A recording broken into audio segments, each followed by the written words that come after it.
Then I watched all of season 11 of Big Bang Theory because that was available on Netflix. Wonderful. Like, here's the thing with Big Bang Theory, is it came out, and I feel like for the first, like, I don't know, 3 or 4 seasons, people were on board with it and quite enjoying it. And at this point, there seems to be this weird, like, backlash against it. Like, because I know they're talking about ending it at this, like, season 12, I think. Oh, okay. And I've seen a lot of people be like, oh, thank fuck, all this bullshit. And I like it. I don't understand. It's perfectly harmless. I think they've developed the show in a way where, like, they haven't just kept the characters, like, repeating the same old stuff. Like, the characters have grown. They're in, like, different situations now. Right. I get that. I mean, I think maybe the issue is that because I haven't watched it for years, maybe the problem is that they didn't do that quick enough. Because you say, you know, the characters have grown, but Sheldon has been saying Bazinga for, like, since the show's inception. No, I think that was, like... I obviously, I don't remember, but I'm sure that first wasn't introduced until, like, a later season. But even that, it's like the Sheldon humour hadn't changed for years. It only changed when they finally were like, maybe he should have a girlfriend. Yeah. And then they started to do more interesting stuff with him. But, like, I think that's the problem with Big Bang Theory. Is you've watched 11 seasons, so you have seen the change. Yeah. But the change happens so slowly that just people don't give a shit anymore. Yeah. I mean... I think that, to me, feels like what the issue was. I could be wrong, but I don't recall hearing a single Bazinga in all of season 11. I mean, he probably doesn't say it. Yeah, like I could be wrong. But what you get what I mean. Like, that's... Like, Sheldon has a type of humour, and Leonard has a type of humour, and Raj can't talk to women, and... That's all changed.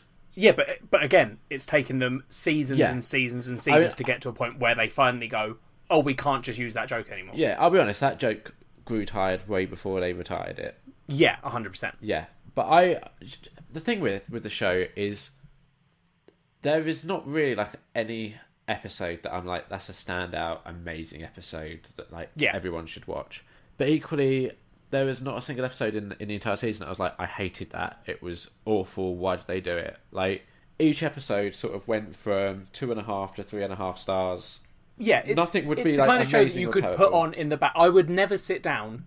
I did at uni. I was like, I'll sit down and watch Big Bang Theory and catch up with it and stuff. But it is not the kind of show that nowadays I would ever put on and be like, I am dedicating my time to this show. I would put it on if I was playing on my computer or something and I was like, you know what, I'll throw on a Big Bang Theory episode. I mean, I probably wouldn't because I haven't done it for years. Yeah. But that's the kind of show that you put on in the background and are like, It's the perfect show, like when me and Kat are eating dinner.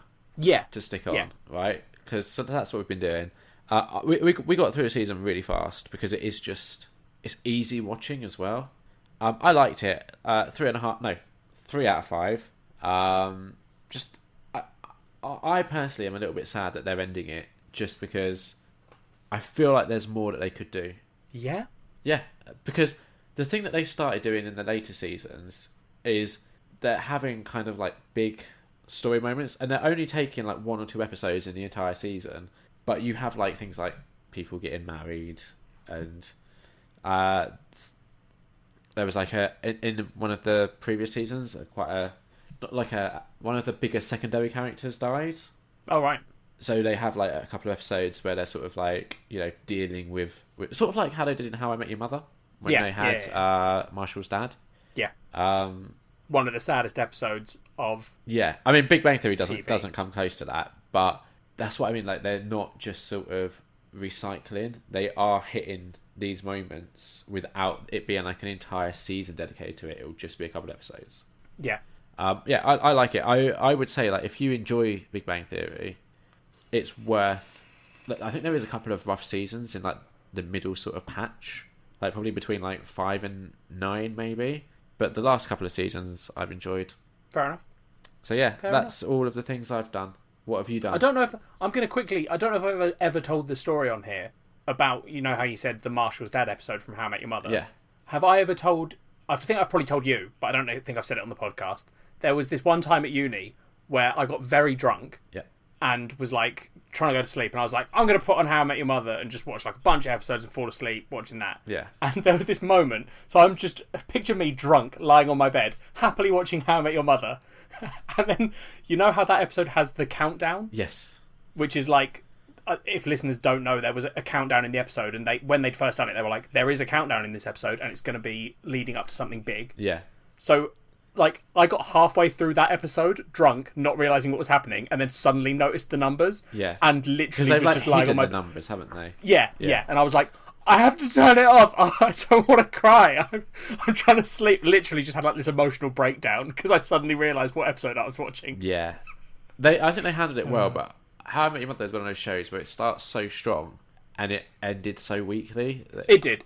Sort of but like Lost. I still love that show, but it did have the final story plot points were like, it was bullshit.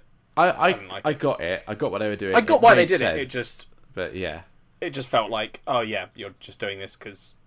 But then, has there ever been like any long-running sitcom that you think ended strongly? Because like Friends didn't have a particularly great ending. No, I mean I don't know if I'd watch a whole load of sitcoms. I think Frasier, from what I remember, had an okay ending. It wasn't like terrible or anything. See, I don't know how many sitcoms I've watched to the end of, like Friends, How I Met Your Mother. I don't even know if I did like The American Office to the end. Oh, I did. That also ended not great. Yeah, fair enough.